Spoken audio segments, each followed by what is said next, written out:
தலை தெறித்து ஓடிய விஜய், அடித்து விரட்டப்பட்ட தவேக வேட்பாளர், அதிர்ச்சி வீடியோ.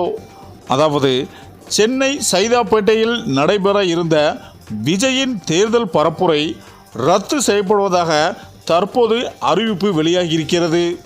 மேலும் விஜய் தனது பரப்புரையை ரத்து செய்வது இது முதல் முறை கிடையாது. ஆனால் தொடர்ந்து பரப்புரை ரத்து செய்யப்படுவது தொண்டர்களிடையே அதிர்ச்சியை ஏற்படுத்தியிருக்கிறது. எதிர்வரும் சட்டமன்ற தேர்தலில் பெரம்பூர் மற்றும் திருச்சி கிழக்கு என 2 தொகுதிகளில் விஜய் போட்டியிடுகிறார். அவரது தமிழக வெற்றி கழகம் கட்சியானது 234 தொகுதிகளிலும் தனித்து போட்டியிடுகிறது.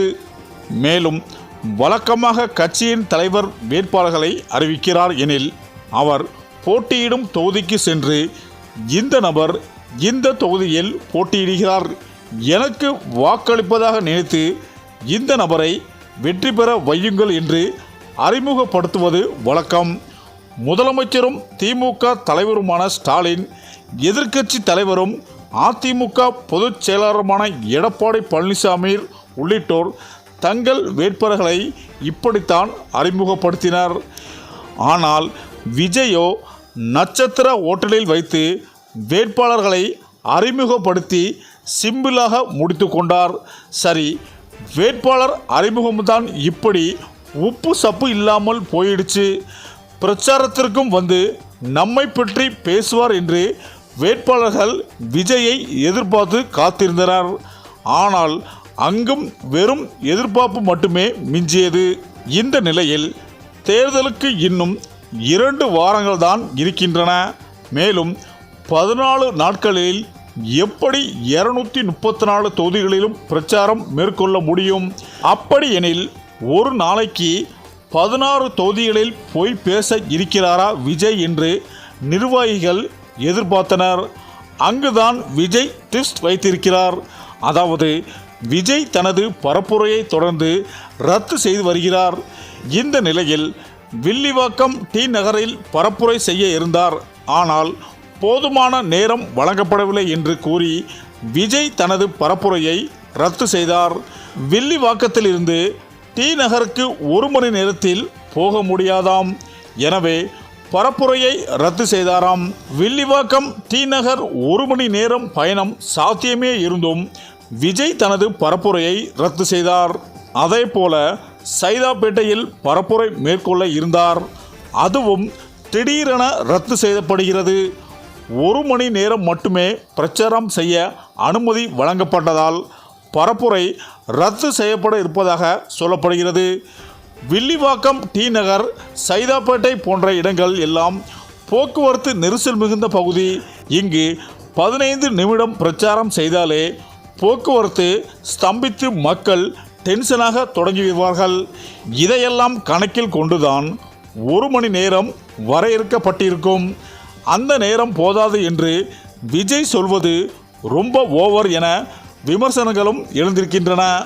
மேலும் தமிழகத்தில் தேர்தல் நெருங்கி வரும் நிலையில் அரசியல் களம் இப்போதே சூடுபிடிக்க தொடங்கியுள்ளது. இந்த தேர்தலில் புதிதாக களம் காணும் தவேகவும் தேர்தலுக்கு தயாராகி வருகிறது. அந்த வகையில் தவேக சார்பில் போட்டியிடும் 234 தொகுதிகளுக்கும் வேட்பாளர்களை அறிமுகம் செய்து வைத்தார். மேலும் பெரம்பூர் தொகுதிகளிலும் திருச்சி கிழக்கிலும் தன்னை வேட்பாளராக அறிவித்து விஜய் வேட்புமனு தாக்கல் செய்தார். தொடர்ந்து பெரம்பூரில் தனது பிரச்சாரத்தையும் தொடங்கினார். பெரம்பூரில் திமுக அரசை குற்றம் சாட்டிய விஜய் தவேகவுக்கு இந்த தேர்தலில் ஒரு முறை வாக்களிக்க வேண்டும் என்று கூறினார். மேலும் இதனைத் தொடர்ந்து கொளத்தூரில் பிரச்சாரம் செய்ய விஜய் திட்டமிட்டிருந்தார். ஆனால் கொளத்தூரில் கூட்ட நெரிசல் ஏற்பட்டதால் போலீஸ் அனுமதித்த இடத்திற்கு 100 மீட்டர் முன்பே வாக்கு சேகரித்தார். மேலும் அளவுக்கு அதிகமாக கூட்டம் கூடியதால் போலீசார் கூறியதை அடுத்து 2 நிமிடங்களில் பேசி முடித்து கொண்டார். அதனைத் தொடர்ந்து சென்னை வில்லிவாக்கத்தில் தவேக தலைவர் விஜயின் பிரச்சாரம் ரத்து செய்யப்பட்டது. கொளத்தூரில் சரியான பாதுகாப்பு கொடுக்காததால் வில்லிவாக்கத்தில் விஜய் பிரச்சாரம் ரத்து செய்யப்படுவதாக தவேக தரப்பில் வெளியிடப்பட்டது. மேலும் இதற்கு இடையில்தான் சென்னை வில்லிவாக்கம், அண்ணா டி நகர் உள்ளிட்ட பல்வேறு பகுதிகளில் விஜய் பரப்புரை மேற்கொள்ள திட்டமிட்டிருந்தார். ஆனால் காவல்துறையினர் விதித்த நேர கட்டுப்பாடு காரணமாக பிரச்சாரம் ரத்து செய்யப்பட்டது. இந்த நிலையில் சென்னை சைதாப்பேட்டை தொகுதியில் விஜய் மேற்கொள்ள இருந்த பிரச்சாரம் திடீரென ரத்து செய்யப்பட்டுள்ளது. மேலும் இதனால் விஜய் தேர்தல் நேரத்தில் வெளியில் தலை காட்டாமல் இருந்து வருகிறார்.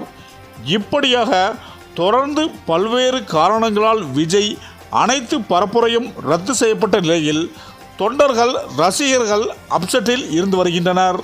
மேலும் தனது தொகுதிக்கு விஜய் வரமாட்டார் எனவும் வேட்பாளர்கள் கருதுகின்றனர். ஏனென்றால் இன்னும் தேர்தலுக்கு 2 வாரங்களே இருப்பதால் அனைத்து தொகுதிகளுக்கும் விஜய் சென்று வாக்கு சேகரிப்பு என்பது சாத்தியமில்லாதாக இருக்கிறது. இதனால் வேட்பாளர்களும் அதிருப்தியில் இருக்கின்றனர். இந்த நிலையில்தான் யாரும் எதிர்பார்க்காத ஒன்றை திருச்சி வேட்பாளர் செய்துள்ளார். அதாவது திருச்சி வேட்பாளர் தவேக தலைவர் விஜயின் பொம்மையுடன் வந்து தேர்தல் பிரச்சாரத்தில் இறங்கியுள்ளார். மேலும் தவேக சார்பில் விஜய் என்பவர் போட்டியிடுகிறார். இவர் விஜய் பொம்மை வைத்து வாகனத்தில் பிரச்சாரம் மேற்கொண்டார். இந்த வீடியோ சமூக வலைதளங்களில் வைரலாகி பேசும் பொருளாக மாறியுள்ளது. இதற்கு பல்வேறு தரப்பினர் விமர்சித்து வருகின்றனர்.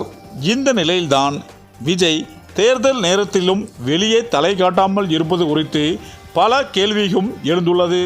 மேலும் தேர்தல் நேரத்தில் கூட வெளிவராத விஜய் ஆட்சிக்கு வந்தால் மக்களுடன் களத்தில் இருப்பாரா என்றும் அடுக்கடுக்கான கேள்விகளை எழுப்பி வருகின்றனர். மேலும் அதே நேரத்தில் விஜய் ஒர்க் ஹோமில் இருந்து வெளியே வந்து மக்களுடன் களத்தில் நிற்க வேண்டும் எனவும் பலரும் கூறி வருகின்றனர். குறிப்பாக சில தொகுதிகளில் விஜயின் சிலை மாலை அணிவித்து அதற்கு பக்கத்தில் நின்று செல்ஃபி எடுக்கும் செல்ஃபி பாயிண்டாக மட்டுமே தவேக பிரச்சார வாகனங்கள் மாறியுள்ளன. மேலும் பெர்மிஷன் கிடைக்கவில்லை, போலீஸ் கெடுபிடி செய்கிறது என ஏதாவது காரணத்தை சொல்லி ஒவ்வொரு பிரச்சாரத்தையும் தலைவர் ரத்து செய்வது எங்களுக்கு மேலும் பின்னடைவை தருகிறது. அதோடு எம்ஜிஆர் சிலைக்கு மாலை அணிவித்ததோடு அதன் பிறகு தலைவர் இன்னும் பல தொகுதிகளுக்கு எட்டி பார்க்கவே இல்லை என ஓப்பனாகவே பேச தொடங்கிவிட்டார்கள் தவேக நிர்வாகிகள். மேலும் அரசியல் என்பது மாஸ் காட்டுவது மட்டுமல்ல, மண்ணில் இறங்கி வேலை செய்வது கூட. விஜய் தனது பிளானை மாற்றிக்கொண்டு கடைசி 1 வாரத்திலாவது அதிரடி காட்டுவாரா, அல்லது இந்த சிலை அரசியல் மட்டுமே தவேகவின் அடையாளமாக இருக்குமா என அரசியல் விமர்சனங்கள் கூறி வருகின்றனர். சரி, இந்த வீடியோ பற்றிய உங்கள் கருத்துக்களை கமெண்ட்டில் சொல்லுங்கள். மேலும் வீடியோ பிடித்திருந்தால் லைக் பண்ணுங்கள், ஷேர் பண்ணுங்கள், மறக்காமல் நம்ம சேனலை சப்ஸ்கிரைப் பண்ணிக்கோங்க. நன்றி.